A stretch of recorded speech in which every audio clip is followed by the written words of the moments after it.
Hi, this is Mike Bauer, pastor of Disciple Together Church, and I am on part 7 of why I believe Jesus rose from the dead. And the question is of a possible explanation, did the disciples hallucinate? And we've gone through these other ones so far that miracles can't happen. We talked about that and about the story changed over time, or the witnesses lied, or Jesus just passed out on the cross, or an imposter took his place. So we're going to be looking at the disciples hallucinated. Is that what happened? Well, first of all, there were too many people to have the same hallucination. You've got the women on different occasions. You've got the 12 apostles.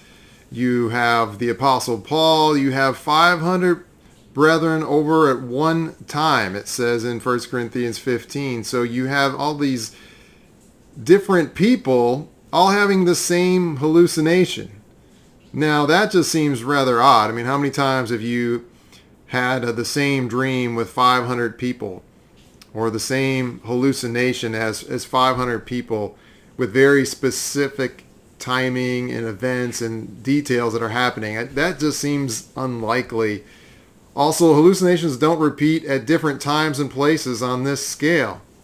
So remember this, the women saw him, one place, and then the disciples saw him on the Mount of Galilee, and then you had the upper room, and then you had the ascension. You had all these different places that they were seeing this. It wasn't just one occasion. It was different times and different places. So again, I just can't see how hallucinations would explain all of this.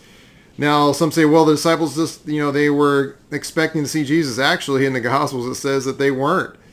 They were surprised. In Matthew 28, it says that they doubted. Some of them doubted when they saw Jesus raised from the dead. Remember, doubting Thomas. He doubted that he would see him raised from the dead. They weren't expecting this at all. They knew that Jesus had said to them that he was going to come back from the dead, but they just didn't get it, and they didn't expect it. And then also, this doesn't explain the empty tomb.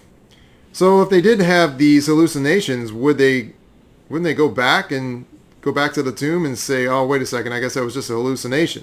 Because, when you have an hallucination, most of the time you realize, okay, it was a hallucination, it wasn't real. And then you could verify that, go back to the empty tomb or to the tomb and say, oh, it's not empty. Okay, I guess I've just, had something bad for dinner.